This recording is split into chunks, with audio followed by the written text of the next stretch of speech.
అందరికీ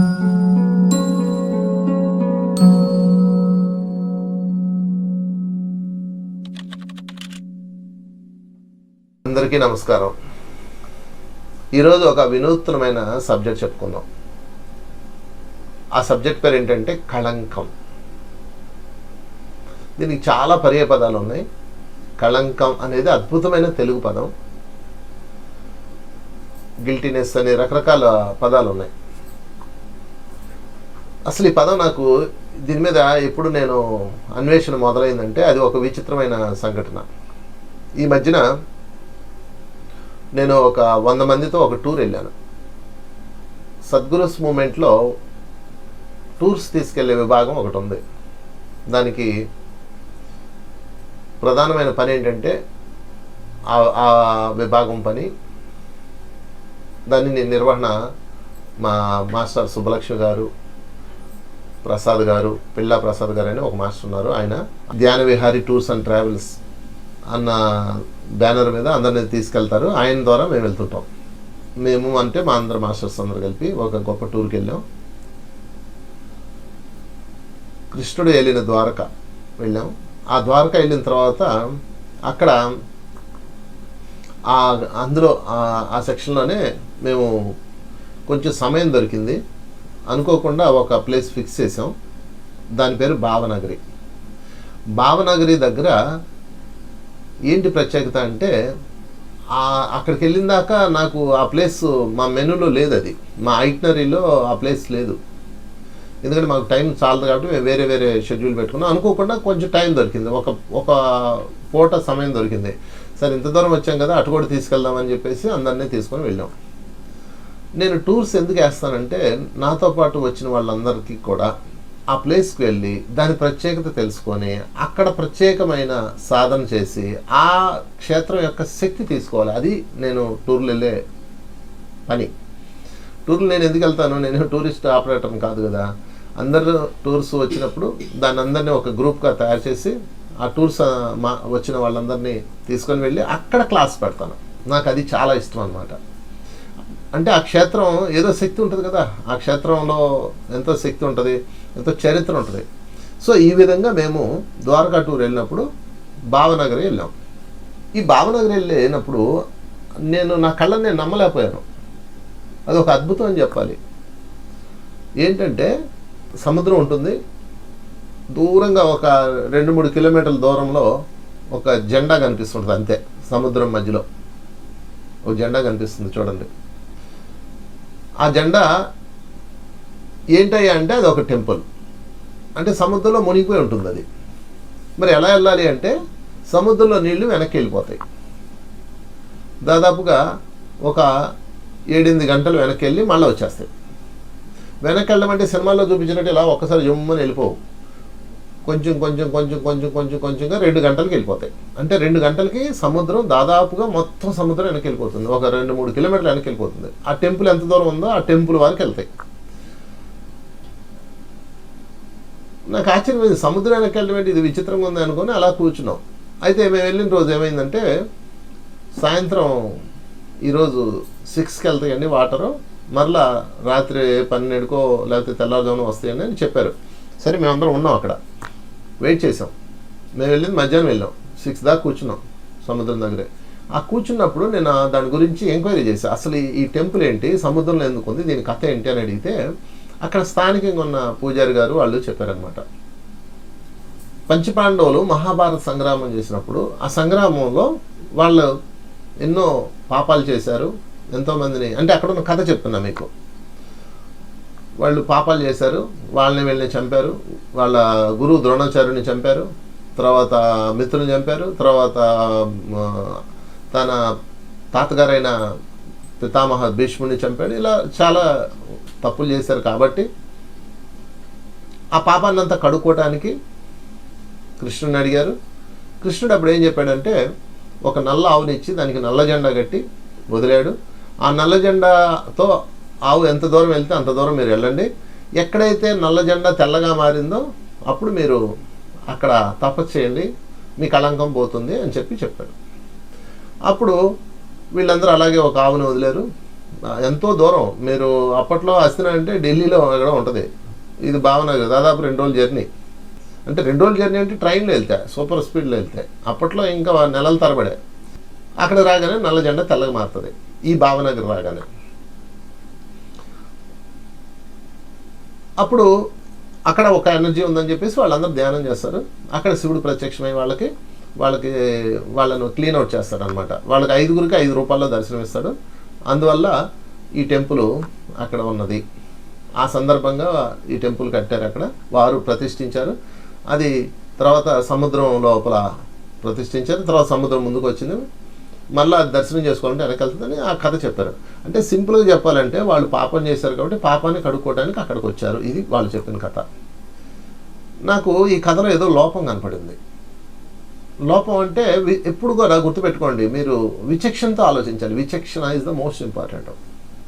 ఎవడేం చెప్పినా ఇంకా అది రైట్ అనుకోకూడదు. వినదగున ఎవరు చెప్పినా వినినంతని వేగిరపడక, ముందు వినండి కానీ వేగిరపడకండి, అంటే తొందరపడకండి. మీ విచక్షణ ఖడ్గంతో చెక్ చేయాలి. క్వశ్చన్ నెంబర్ 1, ఈ పంచపాండవులు యుద్ధం చేసింది, యుద్ధంలో చంపారు కానీ ఎవరిని వ్యక్తిగతంగా చంపలేదు. వాళ్ళు యుద్ధం జరిగింది, వాళ్ళు మటాష్ అయ్యారు. అది పాపం ఎలా అవుతుంది? అది పాపం అయితే కృష్ణుడు పెద్ద నేరస్తుడు అవుతాడు. ఎందుకంటే వెలిచేత ఆయనే కదా యుద్ధం చేయించాడు. అందుకని దీనిలో ఏదో ఉంది, లొసుగు ఉంది. అసలు ఆ టెంపుల్ పేరేంటి అని అడిగాను. ఆ టెంపుల్లో ఉన్న శివుడి పేరేంటి? ఎందుకంటే ఎప్పుడైనా కీ పాయింట్ అక్కడ ఉన్న క్షేత్రపాలకుడు పేరు ఉంటుంది. అంటే ఆ శివుడు పేరు కానీ లేకపోతే అక్కడ క్షేత్రం పేరు కానీ దాన్ని బట్టి ఉంటుందన్నమాట. ఇలాంటివి జరుగుతూనే మన పూర్వీకులు అలా పేర్లు పెడతారనమాట. నిష్కలంకేశ్వర మహాదేవ్ అన్నాడు. నిష్కలంకేశ్వర మహాదేవ్ అంటే నిష్కలంకేశ్వరుడు ఆయన పేరు. అబ్బా దొరికిందిరా నాకు. నిష్కళంకం అంటే వాళ్ళకి ఏముంది? కళంకం ఉంది, పాపం లేదు. అప్పుడు మళ్ళా దాన్ని వెరిఫికేషన్ చేస్తూ నాకు ఎంత 3 గంటలు 4 గంటలు టైం దొరికింది మధ్యాహ్నం అక్కడ. దాని మీద వెరిఫికేషన్ చేస్తూ నేను దాన్ని సెర్చ్ చేస్తూ కూర్చున్నాను అనమాట. అంటే కళంకము అంటే ఏంటి, పాపం అంటే ఏంటి? పాపం వేరు, కళంకం వేరు. పాపము అంటే మనం ఎవరినన్నా బాధ పెడితే, మనిషిని కానీ జంతువుని కానీ హింస పెడితే వాడు ఆ పెయిన్ అనిపించినప్పుడు ఆ పెయిన్ ద్వారా వచ్చే పనిష్మెంట్ పేరే కర్మ. యూనివర్స్ ఇచ్చేదాని పేరు. అది ఇప్పుడేమో రేపేమో తర్వాత ఏమో ఎప్పుడైనా కానీ. అంటే ప్రతి చర్యకు వచ్చే ప్రతి చర్య పేరు కర్మ. ఇది ప్రతిచర్య కాదు, ఇది ఎమోషనల్ బ్లాక్స్. దాన్ని కళంకం అంటారు. అంటే మానసికంగా మనం పడే వేదన పేరు. ఇంకా ఖచ్చితంగా చెప్పాలంటే మనకు మనం విధించుకునే శిక్ష, దాని పేరు కళంకం. అక్కడ భీష్ముడిని చంపారు, మరి చంపరా, ఆయన అధర్మం వైపు ఉన్నాడు, యుద్ధానికి వచ్చాడు, చంపుతారు.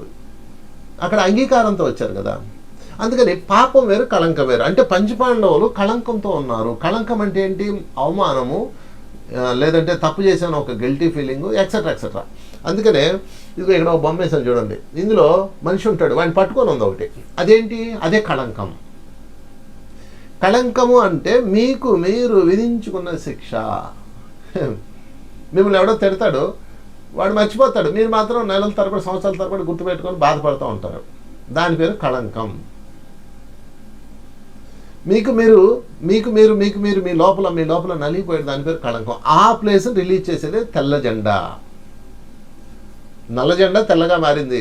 నలుపుగా ఉన్న ఆ కాన్షియస్నెస్, చైతన్యం, మీ చైతన్యానికి మీరు నల్లగా చేసేసుకున్నారనమాట. అది తెల్లగా మారింది. ఆ ప్లేస్లో వాళ్ళందరూ ధ్యానంలో కూర్చున్నప్పుడు ఆ మహాదేవుడు వచ్చి వాళ్ళ హృదయాలు తేలిక చేశాడు. నాయనలారా, మీరు చేసింది ఏంటి? యుద్ధము. ఎవరిని అనుకుని చంపలేదు కదా, వాడు ఇష్టపడి వచ్చాడు, మీరు ఇష్టపడి వచ్చారు, దట్స్ ఆల్. ఇంకేంటి? అక్కడ ఇష్టంతో జరిగింది, తప్పు కాదు. ధర్మం కోసం మీరు యుద్ధం చేశారు, వాడు రాజ్యం కోసం వాడు యుద్ధం చేశాడు, ధర్మం గెలిచింది, దట్స్ ఆల్, అయిపోయింది. ఇంకేంటి? ఇంకెందుకు దీన్ని బాధపడాలని శివుడు స్వయంగా ఇచ్చిన కాన్షియస్నెస్ ఆ ప్లేస్. ఎప్పుడైనా సరే మీరు వెళ్ళండి మిత్రులారా, చాలా అద్భుతమైన ప్లేసు. కానీ గవర్నమెంట్ ఎందుకో అక్కడ దాన్ని దృష్టి పెట్టలేదు.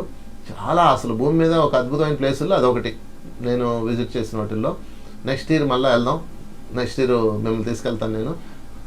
ఎక్కడికైనా సరే మీరు టూర్ వెళ్ళండి, ఆ ప్లేస్ ప్రత్యేకత తెలుసుకొని అక్కడ దాన్ని ధ్యానించాలి. అప్పుడు మా గ్రూప్ సభ్యులందరినీ కూర్చోబెట్టి, మీకు కూడా కళంకం ఉందా లేదా? అందరికీ ఉంటుంది లోపల. కళంకం అంటే మనసులో బాధ. ఏదో మూల ఉంటుంది. ఎవడో ఒకడు మన జీవన ప్రయాణంలో ఎవడో ఒకడు మనం డిస్టర్బ్ చేస్తాడు కదా. అది బంధువులు అవ్వచ్చు, ఫ్రెండ్స్ అవ్వచ్చు, ఇంట్లో వాళ్ళు అవ్వచ్చు, బయట వాళ్ళు అవ్వచ్చు, ఎవరో ఒకరు చేస్తారు కదా. అది మీరు పెట్టుకున్న ఒక దిగులు, ఒక అభద్రతాభావం, ఒక ఒంటరితనం,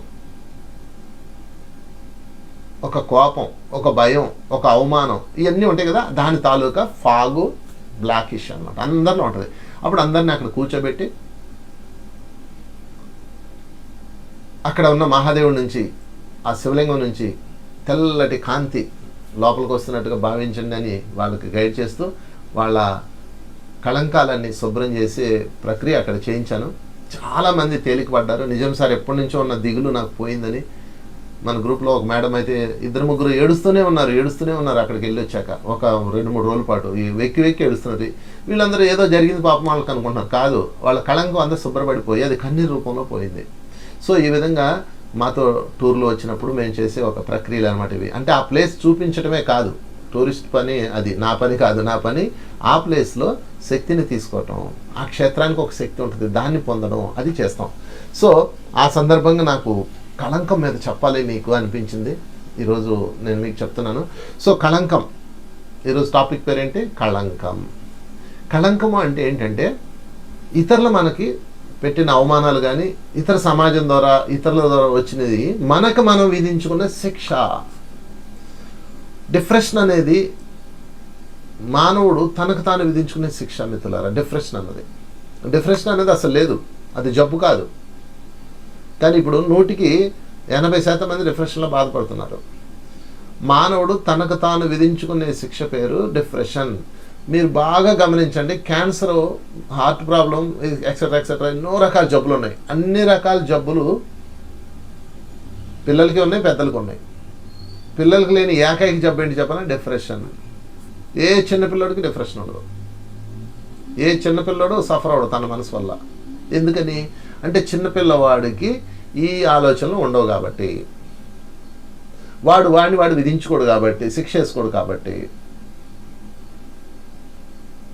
అంటే మనం కూడా ఎలా ఉండాలి అంటే, మన జీవితంలో ఏదన్నా జరిగింది అనుకోండి, మీరు దానిని కార్యకారణ సంబంధాలు తెలుసుకోండి. అవతల నిన్ను బాధ పెట్టాడు అనుకోండి, వాడి స్థితిలో వాడు రైట్ అనుకోండి, వాడు అంతే, వాడి స్థితి అది అనుకోండి. అప్పుడు మీరు రిలీజ్ అవ్వాలి. మీకు మీరే అయ్యో అట్లా అన్నారు ఇట్లా అన్నారు నన్ను ఎందుకు అర్థం చేసుకోవాలని అనుకునే కొద్దికి మీ డిప్రెషన్ పెరిగిపోతుంటాయి. ఈ లెవెల్స్ అన్నీ పెరిగిపోయి ఇదిగో ఈ బొమ్మలో బ్లాక్ షాడో ఉంది కదా, అది నేను లాపట్టేసుకుంటుంది. దీనికి మందు లేదు, ఆ బ్లాక్ షాడో నిన్ను పట్టుకుంటుంది. కనుక నేను మీకు ఏం చెప్తున్నానంటే ఈరోజు అత్యంత ముఖ్యమైన అంశం, మీ యొక్క డిప్రెషన్కి మందు మీ యొక్క కాన్షియస్నెస్ని ఎక్స్పాండ్ చేయడమే, మీ యొక్క బుద్ధిని వికసింపజేయడమే, మీ యొక్క ఆత్మశక్తిని వికసింపజేయడమే. చూడండి, కృష్ణుడి సమక్షంలో ఉన్న పంచపాండవులు 5 డిప్రెషన్లో ఉన్నారు. నిష్కలంకేశ్వరుడు ఆలయంకి వెళ్ళిన దాకా. ఎందుకని ఎవడో ఒకడు అంటాడు కదా, మీరంతా అలా చేశారు, ఇలా చేశారు, మీరు ఆ రోజు రాత్రి ఇలా చేశారు, యుద్ధంలో కర్ణుడిని నేల మీద దింపి చంపారు. ఎవడోడు వాగుతుంటాడు. మీ చేసే చర్యల మీద ఎవడొకడు వాగుతూనే ఉంటాడు. మానవుడు 2 రకాల పర్సన్స్ ఉంటారు. ఒకడు నిన్ను అభినందించేవాడు, రెండోవాడు ఎప్పుడు దొరుకుతావా అని కాసుకునేవాడు. ఈ బ్యాచ్ ఎక్కువ ఉంటారు నీ చుట్టూతా. అందుకని మీరు ఏం చేయాలంటే వీళ్ళందరినీ సెలెక్ట్ చేసుకొని ఒక మార్క్ గీసుకోవాలి. ఇదంతా కూడా కళంకం బ్యాచ్. వాళ్ళకు దూరంగా ఉండాలి. వాళ్ళు చెప్పిన దానికి విలువ ఇవ్వకండి, వాళ్ళని పట్టించుకోకండి. 3 రూల్స్ పాటించండి. వాళ్ళ గురించి చూడకండి, వాళ్ళ గురించి వినకండి, వాళ్ళ గురించి మాట్లాడకండి. ఈ కళంకం బ్యాచ్కి అంటే కళంకాన్ని పూసే బ్యాచ్ అనమాట. వాళ్ళ దగ్గర రంగు డబ్బా ఉంటుంది, ఎప్పుడు బ్రష్ పెట్టుకొని ఎవడు దొరుకుతాడో తిరుగుతుంటారు వీళ్ళు. ఆ బ్యాచ్ అంతా అలాంటి వాళ్ళ జన్మే అంతా. వాడి పని రంగు పూయడమే ఇంకొకరికి, నల్ల రంగు. మీరు వాళ్ళకి మార్క్ చేసుకోవాలి. వాళ్ళ గురించి చూడకూడదు, వాళ్ళ గురించి వినకూడదు, వాళ్ళ గురించి మాట్లాడకూడదు. అప్పుడు మీరు వాళ్ళ గురించి ఆలోచించకుండా ఉంటారు. మీరు మాట్లాడుతున్నారు, చూస్తున్నారు, వింటున్నారు ఆ కళంకం గాలితో. అప్పుడు ఆ కళంకం మీకు అంటుతుంది కదా. సీతమ్మ చాలా బాధలో ఉంది, చాలా దుఃఖంలో ఉంది. ఎప్పుడు? శ్రీరాముడు నిండు గర్భిణిగా ఆమెని అడవికి పంపినప్పుడు. వాల్మీకి ఆశ్రమంలో ఉంది. వాల్మీకి ఆశ్రమంలో ఆయన జాయిన్ చేశాడు. ఎందుకంటే అక్కడ ఒక సమస్య వచ్చింది. ఒక అల్పుడు ఆమెని అవమానించాడు. ఆ రోజుల్లో ఆడవాళ్ళ మీద చాలా ఖచ్చితమైన భయంకరమైన రెస్ట్రిక్షన్స్ ఉండేవి. ఆడ బయటికి వెళ్ళి వస్తే మళ్ళీ నాటెళ్ళాడు. అలాంటి పరిస్థితిలో సీతమ్మని రాముడు ఎలా చేస్తాడు, నా పెళ్ళాన్ని నేను ఎలా చేయను అంటాడు. వాడి భార్య బయటికి వెళ్ళి వస్తుంది అనమాట, వేరే ఊరిలో వస్తుంది అని చెప్తాడు. నేను ఎందుకు ఎలా చేస్తాను, నేనేమన్నా శ్రీరాముడిని ఏంటి అంటాడు. అనగానే రాముడి ముందు ఇప్పుడు ఒక క్వశ్చన్, తన భార్యను వదలాలి, రాజ్యాన్ని వదలాలి. నేను నా భార్యను వదలను, నా రాజ్యాన్ని వదిలేస్తాను, నిర్ణయం తీసుకుంటాడు. అయ్యా నువ్వు ఇప్పుడు వెళ్ళిపోతే రాజ్యాన్ని పక్క దేశస్తులు కబళిస్తారు, ఇక్కడ ఉన్న అందరినీ, రామరాజ్యంలో ఉన్న ఆడవాళ్ళని మగవాళ్ళందరినీ చంపుతారు, ముఖ్యంగా ఆడవాళ్ళని పాడు చేస్తారు, మీరు ఇలా వెళ్ళిపోతే ఎలాగానే ఏడుస్తారు వాళ్ళు. అప్పుడు ఆయనకు ఒకటే దారి, భార్యను వదలాలా రాజ్యం వదలాలా ఆలోచిస్తాడు. నా భార్య కోసం రాజ్యాన్ని వదిలితే రాజ్యంలో ఉన్న ఆడవాళ్ళు నాశనం అవుతారు, ఇంతమంది కుటుంబాలు నాశనం అవడం కన్నా నా కుటుంబం నాశనం అవడే నయ్యం అని ఆయన తన భార్యని త్యజిస్తాడు. గుర్తుపెట్టుకొని విడిచిపెట్టేలేదు, పక్కన పెడతాడు అంతే. తీసుకెళ్ళి వాల్మీకి ఆశ్రమంలో పెట్టండి అంటాడు. చాలామందికి అర్థం కాదు, మూర్ఖులకి ఏమో అర్థం అవుతుంది, రాముడిని విమర్శిస్తూ ఉంటారు మూర్ఖులు, వాడికి తెలీదు. వాడు ఒక కళంకంగాడు అనమాట, వాడు బ్రష్ పెట్టుకొని తిరుగుతూ ఉంటాడు రాముడి మీద రంగు వేయడానికి. వాళ్ళు పట్టించుకోకండి. అప్పుడు రాముడు సీతాదేవిని తీసుకెళ్ళి అక్కడ వదులుతాడు.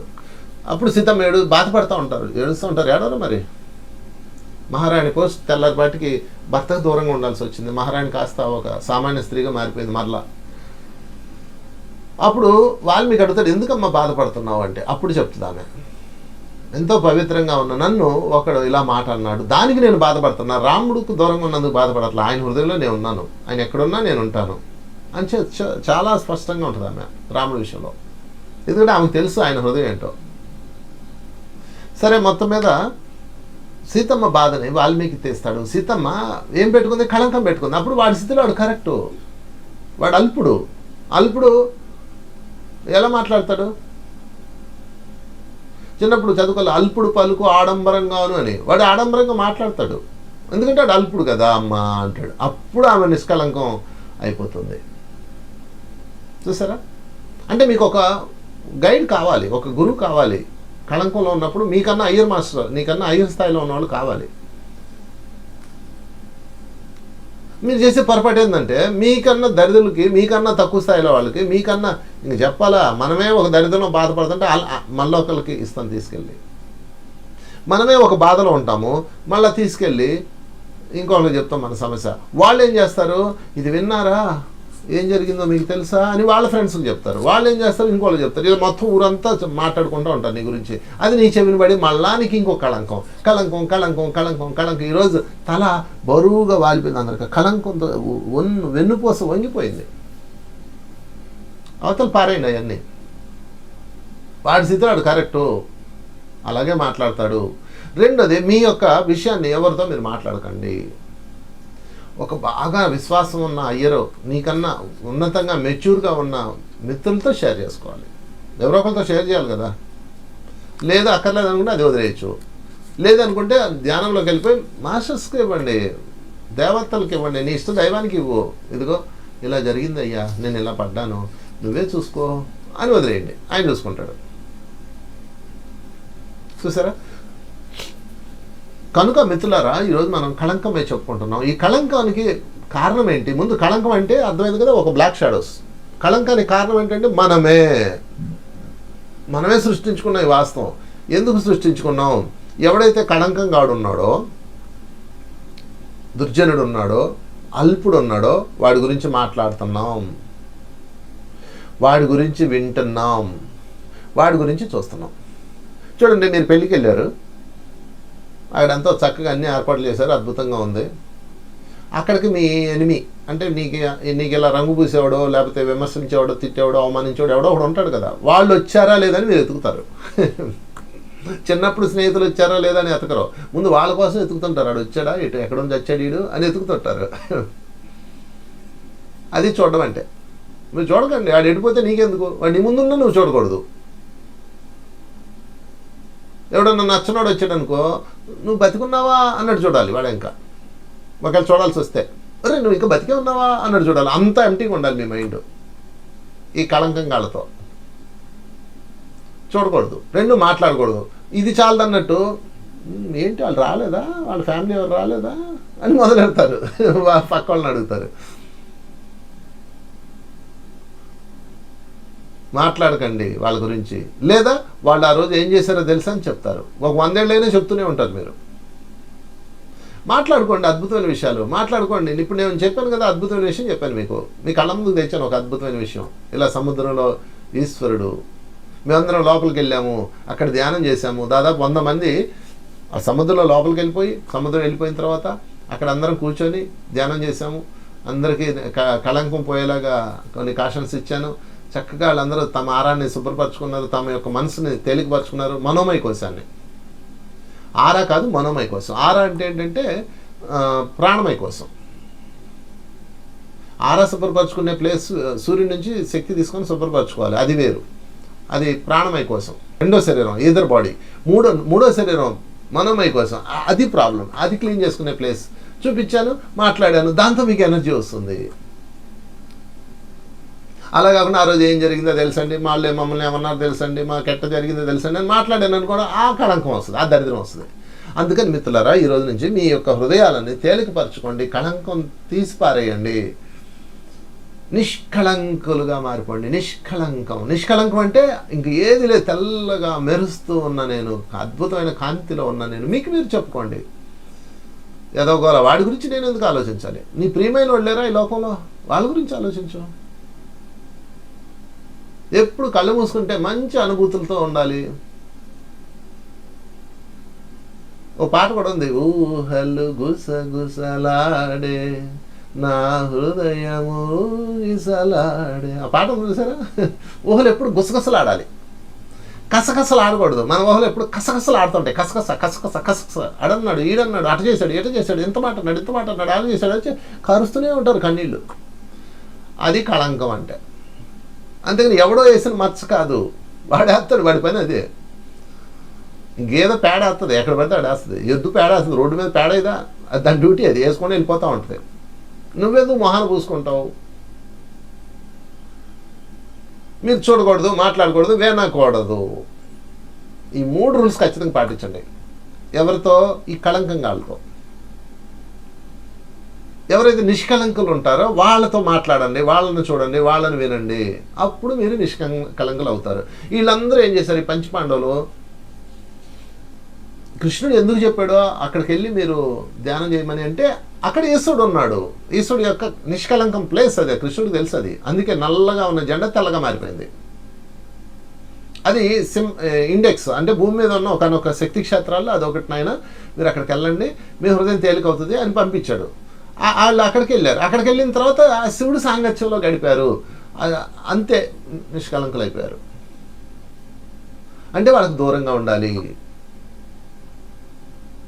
ఈ కళంకం వాళ్ళతో వినకూడదు, మాట్లాడకూడదు, చూడకూడదు. రూల్స్ పెట్టుకోండి. చరిత్రలో చాలా కేసులు తీయండి. ఎవరైతే డిప్రెషన్లో ఉన్నారో, ఎవరైతే బాధ అనుభవించారో వాళ్ళందరూ కూడా కళంకం పూసుకున్న వాళ్ళే. పూస్తారు, అది ఓకే, మీరు పూసుకోకండి. హింసలో 2 రకాలు ఉన్నాయి, మాటలతో చేసేది, చేతలతో చేసేది. చేతలతో చేసే హింసలో మీ పాత్ర ఉండదు. వాడు మిమ్మల్ని కొట్టాడు అనుకోండి, మీ చేతిలో ఉండదు.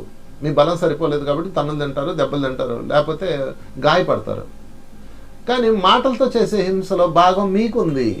వాడు తిట్టాడు సరే, మీరు అంగీకరించారు. పిల్లలను గమనించండి ఈ విషయంలో. పిల్లలు ఎంత నిష్కళంకంగా ఉంటారు, పిల్లలు ఎందుకు అంత క్యూట్గా ఉంటారు, అంత కాన్షియస్ ప్యూర్గా ఎందుకు ఉంటుందంటే వాళ్ళు తీసుకోరు. మీరు ఎన్ని తిట్టండి మీ పిల్లల్ని, చిన్నపిల్లలు అనమాట. ఇప్పుడు మా పిల్లలు గమనిస్తుంటాం కదా, గై గై గై గై గై మన అన్ని అరిసినప్పుడు వాడు ఇలా చూస్తుంటాడు, అంతే, ఏం అండవు. పిల్లల్ని మీరు తిట్టేటప్పుడు ఏం చేస్తాడు? పిల్లలు కళ్ళు గుడ్లు అప్పగించుకుని ఎలా చూస్తుంటారు, పైకి చూస్తుంటారు, నిన్ను అలా చూస్తుంటారు, అంతే. నువ్వు అన్ని తిట్టు, కొడితే ఏడుస్తారు, అది వేరే విషయం. తిడితే ఆడవరు పిల్లలు, గమనించండి. మీరు ఎప్పుడన్నా పిల్లలు తిట్టండి, ఆడవరు. ఎందుకంటే వాళ్ళు తీసుకోవట్లేదు కాబట్టి. ఒకవేళ తీసుకున్నా కాసేపు మొహంలో పెడతాడు, మళ్ళీ నెమ్మదిగా చూస్తాడు, మమ్మీ ఎలా ఉంది, డాడీ ఎలా ఉన్నాడు, ఓకే సైలెంట్గా ఉందా, మళ్ళీ దూరిపోతారు వచ్చి. అందుకే పిల్లలు దైవాలు అంటారు. పెద్ద పిల్లలు మళ్ళీ చెప్పలేం, చిన్న పిల్లల గురించి నేను చెప్తున్నాను. 14 సంవత్సరాల లోపు, 12 సంవత్సరాల లోపు పిల్లలు వాళ్ళు క్షణంలో మర్చిపోతారు. నీ తిట్టి తిట్టి తిట్టి నీ నోరు నొప్పి పెట్టాలే కానీ వాళ్ళు తీసుకోరు. అందుకని పిల్లల్లా జీవించాలి, వటపత్ర సాయిలా జీవించాలి. ప్రపంచం ఏమైపోయింది, నాకేంటి, మునిగిపోయింది ప్రపంచం అంతా. నాకేంటి, చిన్న ఆకు మీద పడుకొని కాళ్ళు వెళ్ళతో ఆడుకుంటున్నాడు వటపత్ర సాయి. మరి మనం అయ్యో మునిగిపోయిందే, అయ్యో పోయారే, అయ్యో చచ్చారే, అయ్యో అన్నారే, అయ్యో ఉన్నారే, అయ్యో అలా అందే, అయ్యో ఇలా జరిగింది అని పీక్కుంటున్నాం. ఇది జాలి అన్నట్టు గ్రూప్ డిస్కషన్లు పెట్టి మరి తిట్టుకుంటారు. ఈ మధ్యన జూమ్లో ఒక బ్యాచ్ మాట్లాడుకుంటూ ఉన్నారు. ఏంటి మాట్లాడుకుంటున్నారు, నేను సీక్రెట్గా వెళ్తుంటా జూమ్లోకి, ఇన్విటేషన్లు ఇస్తుంటారు కదా, నేను పేరు మార్చుకుని వెళ్తా, అసలు వీళ్ళు ఏం మాట్లాడుకున్నా చూస్తా. ఏం మాట్లాడుకుంటున్నారు, వాడట్ట వీడట్ట, వాడు అలా చేశాడు, వీడు ఇలాంటివాడు అండి, వీడితో మంచోడు కాదు, ఇవి మాట్లాడుకున్నారు. ఓరే దేవుడాన్ని నేను ఎగ్జిట్ అయిపోయాను. పారిపోవాలి మీరు అక్కడ నుంచి. ఈ కళంకం గాళ్ళకి మీరు ఎంత దూరంగా ఉంటే అంత సేఫ్టీ. అందుకే కృష్ణుడు హస్తినా ఎక్కడ ఉంది, భావనగర్ ఎక్కడ ఉంది, ఢిల్లీలో హస్తినా అంటే ఢిల్లీ, ఇప్పుడు ఢిల్లీ, భావనగర్ ఎక్కడ ఉంది లెక్క అంటే నేను చాలా దూరం, కొన్ని 100 కిలోమీటర్ల దూరం, అక్కడికి వెళ్ళండి, దూరంగా వెళ్ళండి ఆయనలారా అని పంపించాడు. అలా మీరు కూడా దూరంగా వెళ్ళిపోవాలి. కళంకం డిప్రెషన్కి మూలం ఇది. ఒక్కసారి డిప్రెషన్ వచ్చిన తర్వాత ఇంకా మీరు దానిలో మునిగిపోతారు. ఇక దాని నుంచి బయటికి రావడానికి మీరు డాక్టర్ల చుట్టూ తిరుగుతారు, సైకాలజిస్టుల దగ్గరికి వెళ్తారు. సైకాలజిస్టులు మీకు మందులు ఇస్తారు. వాళ్ళు ఏం మందులు ఇస్తారు, ఆ డిప్రెషన్కి మందు ఏంటి తెలుసా మీకు, నిద్రపోవడమే. అది వేసుకొని పడుకొని నిద్రపోతారు అంతే. కనీసం ఈ ప్రపంచానికి దూరంగా ఉంటాడని ఇస్తారు. అది మీ నాడీ మండల మీద పనిచేసి మీరు బలహీనం అయిపోతారు, వీక్ అయిపోతారు. అందుకని మిత్రులారా, మీ యొక్క కళంకాలను మీరే శుభ్రం చేసుకోండి ధ్యాన శక్తితో. పంచపాండవులు అక్కడ ధ్యానమే చేశారు, ఏ పంచాయతీలు పెట్టుకోలేదు, ఏ కోర్టులకి వెళ్ళలేదు, ఎవరితో డిస్కషన్ పెట్టి అక్కడ గొడవ పెట్టుకోలేదు, సైలెన్స్, ధ్యానంలోకి వెళ్ళిపోయారు. అహల్యాదేవి పెద్ద డిప్రెషన్ గురైంది. డిప్రెషన్ అన్నదిలే, అది ఆ పదం నాకు నచ్చల. కళంకం ఎంత అద్భుతమైన పదం తెలుగులో ఉంది. మన తెలుగు భాష ఎంత అందంగా ఉంటుందో. కళంకం, అహల్య మీద కళంకం వేశారు, ఇంద్రుడితో ఏమో ఎఫ్ఐఆర్ పెట్టుకుందని. చాలా దారుణం అది.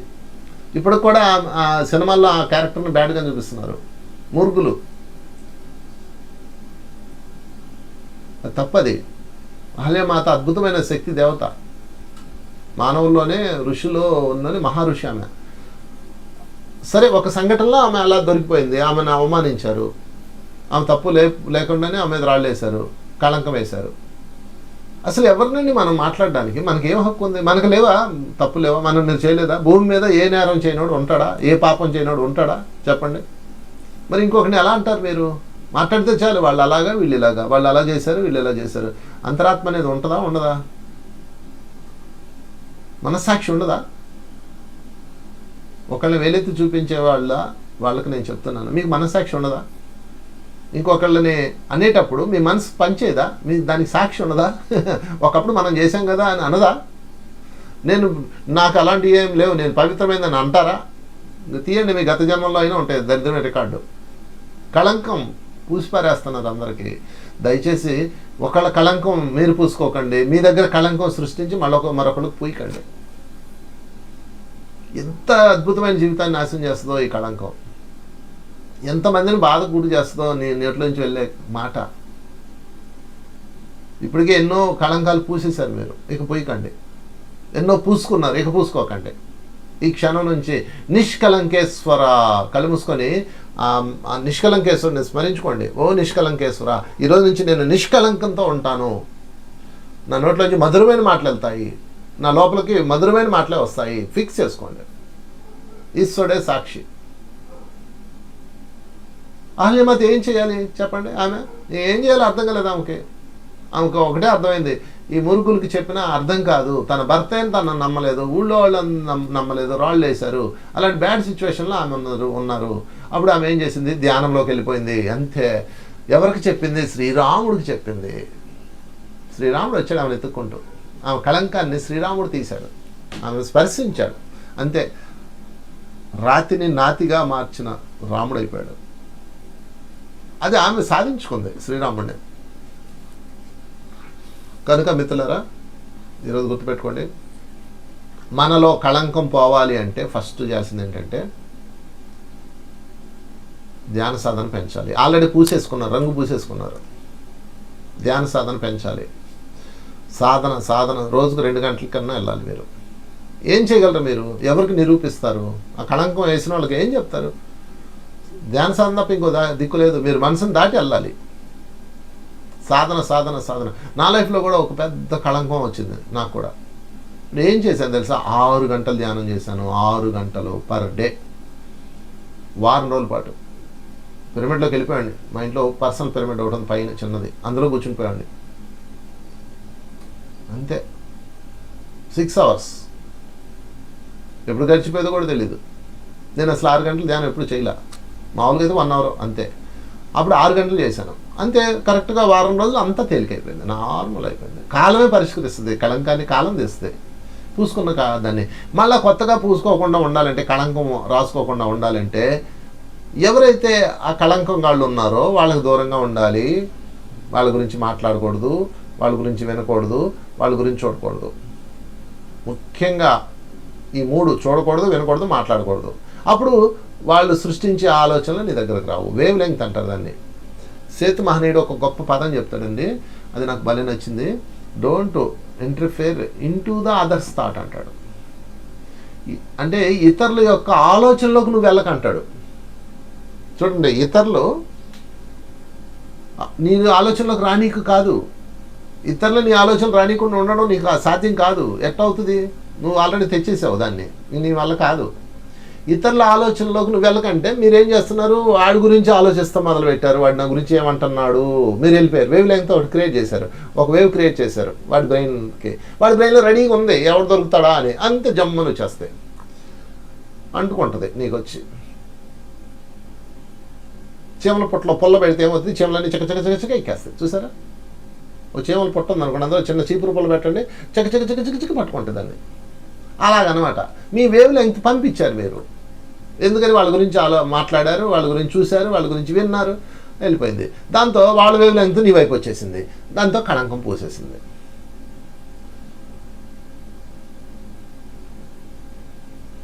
అహల్య ఏం చేసింది? తనకు పూయబడే కళంకం ఒక్కొక్కసారి యాక్సిడెంట్లుగా జరుగుతాయి, కళంకం యాక్సిడెంట్లుగా జరుగుతుంది. అప్పుడు ఆమె ఏం చేసింది? సైలెన్స్, మెడిటేషన్, అంతే. ధ్యానం ధ్యానం ధ్యానం ధ్యానం ధ్యానం. వెంగమాంబ, ఆమె కూడా ఒక కళంకం అంటించారు. విధవరాలు అయిపోయింది ఆమె. భర్త చనిపోయాడు, ఆమె విధవరాలను చేయాలని జుత్తు గురిగేయాలని లాక్కొచ్చారు బయటికి. నా భర్త శ్రీనివాసుడు, ఆయన బతికే ఉన్నాడు, వెధవలారా అని చెప్పి ఆమె అందరినీ ఎదిరించి వెళ్ళిపోయింది. ఆమె మీద కళంకాలు వేశారు. అయినా సరే ఆమె ధ్యానం ధ్యానం ధ్యానం ధ్యానం ధ్యానం ధ్యానం ధ్యానం, ఉచ్ఛ్వాస నిశ్వాస, అంతే. మనకు శ్వాస ఈజీ కాబట్టి శ్వాసను గమనిస్తూ ధ్యానం చేస్తూ ఉండండి. ఆమె అలాగే ధ్యానం చేసింది. 14 సంవత్సరాలు చేసింది ఆమె. ఆంజనేయ స్వామి, వాళ్ళ ఊర్లో ఆంజనేయ స్వామి బొమ్మ ఉంటే దాని విగ్రహం వెనక కూర్చొని చేసింది. తుంగురు తీర్థంలోకి వెళ్ళి చేసింది ధ్యానం. మళ్ళా తిరుమల వచ్చాక మళ్ళీ కళంకం రెడీ. మీరు అనుకుంటున్నారు ఈ కళంకం గాళ్ళు ఎక్కడైనా ఉంటారు, మీరు కైలాసం వెళ్ళినా ఉంటారు, వైకుంఠం వెళ్ళినా ఉంటారు. గుర్తుపెట్టుకోండి, ఈ కళంకం గాళ్ళు వాళ్ళ పేరు అది అనమాట. రెడీగా ఉంటారు, బ్రష్ పట్టుకొని. పెయింట్ డబ్బా ఒకటి ఉంటుంది, నల్ల పెయింట్, అది పట్టుకొని ఎవడు దొరుకుతాడా పోస్తా అనుకుంటారు. ఎక్కడైనా ఉంటారు వీళ్ళు, కాకపోతే పైలోకంలో తక్కువ మంది ఉంటారు. ఆమె ఇక్కడ మనుషులు తట్టుకోలేకపోతుంటే శ్రీనివాసుడు ఆమెని ఒకళ్ళ కళ్ళకు వచ్చి చెప్తాడనమాట, పలానా చోట ఒక ఆమె ఉంది, ఆమెను తీసుకురండి అని. పూజారి కళ్ళకు వస్తారు. అప్పుడు ఆయన వెళ్ళి ఆ ఊరు వెళ్ళి ఆమెను, అయ్యా ఈమె శ్రీనివాసుడు సేవక పుట్టిన వ్యక్తి అని చెప్పేసి వెంగమామ్మని తీసుకొస్తారు. తీసుకొచ్చి తిరుమలలో పెడతారు. మళ్ళీ అక్కడ ఒక బ్యాచ్ ఉంటారు కళంకంగాళ్ళు. ఈమె వచ్చి శ్రీవారిని పూజించడము, పూలు తేయడము రోజు. అక్కడ వాడికి నచ్చదు, ఇగో జలసి. అబ్బా, ఈ జలసి, అసూయ అన్నది ఎంత నరకం చేస్తుందంటే మన జీవితాలని అతలాకుతం చేసి పారేసింది. జలసి జలసి జలసి, కడుపు మంట రగిలిపోతుంటుంది లోపల. ఒకడు బాగుపడుతుంటే, ఒకడు బాగుంటే. దాంతో ఆమె మళ్ళీ అక్కడ ప్రధాన పూజారే మళ్ళీ ఆమె తిట్టడం, కళంకం రాయడం మొదలుపెట్టాడు. ఈయన ప్రసాదం తినేసి ఎంగిలి ఇస్తారు, ఆమె తీసిరేయటం, విధవరాలు శ్రీవారి దగ్గరకు రావడం ఏంటని ఒక గొప్ప శాస్త్రాన్ని బయటికి లాగడం, ఇలా పిచ్చి పనులన్నీ చేసేవాడు. వాడు రెడీగా ఉంటాడు కళంకంగాడు. అప్పుడు మళ్ళీ ఆమె ఏం చేసింది? ఇక్కడ లాభం లేదని చెప్పి తుమ్మూరు తీర్థం వెళ్ళిపోయింది. తిరుమలకి లోపలికి 14 కిలోమీటర్లు 20 కిలోమీటర్లు నడిచెళ్ళి ఆ కొండ కోణంలో తపస్సు చేసుకుంది. అందుకని మిత్రులారు, మీరు ఈ కళంకంగాళ్ళకి ఆన్సర్ ఇవ్వద్దు, సమాధానం చెప్పొద్దు, మాట్లాడద్దు, డిస్కస్ చేయొద్దు. దానివల్ల ఇంకా ఎక్స్పోజింగ్ పెరిగిపోతుంది, బ్లాస్టింగ్ జరుగుతుంది. అందుకని మీరు చేయాల్సింది ఏంటంటే మౌనము, ధ్యానము. అదే చేసింది వెంగమాంబ, అదే చేసింది అహల్య, అదే చేసింది సీతమ్మ. ఈ బోల్డ్ మంది నా చరిత్రలో ఇలాంటి క్యారెక్టర్స్. కనుక ఈరోజు మనం చెప్పుకుంటున్నాం కళంకం నిష్కళంకంగా మారిపోవాలి, నిష్కళంకరులుగా మారిపోవాలి, నిష్కళంకేశ్వరుడుగా మారిపోవాలి. అలా మారాలంటే ఏం చేయాలంటే మనం ప్రతిరోజు ధ్యాన సాధన చేయాలి. Number 1, rule number 1. Rule number 2, సజ్జనులతోనే సాంగత్యం చేయాలి. ప్యూర్ కాన్షియస్ మధురమైన మాటలు వాళ్ళతోనే ఉండాలి. కానీ ఎంత అట్రాక్ట్ అయిపోతామంటే ఆ మాట్లాడేవాడికి కనెక్ట్ అయిపోతాం మనకు తెలియకుండానే. ఖండించండి, ఎవరైనా నెగిటివ్ మాట్లాడుతుంటే వెంటనే ఖండించండి, ఎవరైనా కంప్లైంట్ మాట్లాడుతుంటే ఖండించండి, ఎవరైనా కామెంట్ చేస్తుంటే ఖండించండి. అప్పుడు అన్నీ మారిపోతాయి. సో మిత్రులారా, ఇది ఈరోజు మనం చెప్పుకునే టాపిక్ కళంకం. కళంకాన్ని క్లియర్ చేసుకోవాలంటే ఏం చేయాలి అంటే సరి అయినయే మాట్లాడాలి, సరి అయినయే వినాలి, సరి అయినయే చూడాలి. అంతే. సరి అయిన అంటే నీకు ఉపయోగపడేవి అవే మాట్లాడాలి, అవే వినాలి, అవే చూడాలి. కంప్లైంట్స్ మాట్లాడకండి, కంప్లైంట్స్ వినకండి, కామెంట్లు చేయకండి, ఎవరికి జడ్జి చేయకండి. ఇలాంటి బ్యాచ్ మొత్తం 100లో చాలా శాతం ఉన్నారు మన చుట్టూతా. వాళ్ళందరికీ దూరం ఉండి సజ్జన సాంగత్యం చేయండి. సజ్జనుడు ఎత్తుక్కోండి, సజ్జనుడు దొరుకుతాడు మీకు. ఎవరు సజ్జనుడు అండి ఎలా తెలుస్తుందండి అంటే నువ్వు సజ్జనుడు అయితే అవతల సజ్జనుడు వస్తాడు, నేను ఎత్తుకుంటా. ముందు నువ్వు సజ్జనుడు అవ్వాలి. Thank you very much. మరొకసారి మీ అందరికీ మీ కళంకాలన్నీ శుభ్రం చేసుకొని మీరు కూడా నిష్కలంకరులుగా మారాలని, ఆ కళంకం పూసిన వాడి నుంచి బయటపడి నిష్కలంకంతో మీ హృదయాలన్నీ తేలికపడాలని, మీరందరూ అద్భుతంగా ఎదగాలని, కాంతివంతంగా మారాలని నేను కోరుకుంటున్నాను. Thank you very much.